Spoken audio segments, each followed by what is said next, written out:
often do you need to change your clipper blades when you're clipping? Well, if you reach a point where the hair and skin is starting to tug, or things are wildly uneven and patchy, and you're having to go over an area several times to get the length of the hair out, it's time to do something about the clipper blades. And you may think that you need to change them or even send them out for sharpening, but run through a checklist first and then make any changes and see if that helps.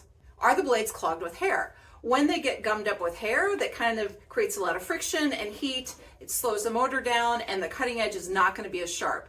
This is especially true for if you're clipping a wet horse, because that wet, damp hair is going to get really stuck up in there. And it's also going to create even more friction, and it's going to help your blades rust, which nobody really wants that. Then make sure you have used oil on your clipper blades and coolant if you like doing that as well.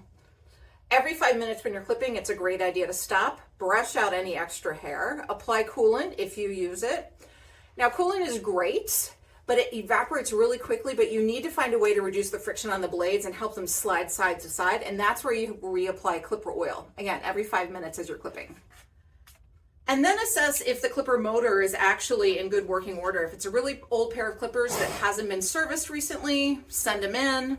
If you're using a cordless variety that has a removable battery, maybe you need to switch batteries or charge them up. Same for a cordless that has an internal battery. Maybe it just needs to charge a little bit.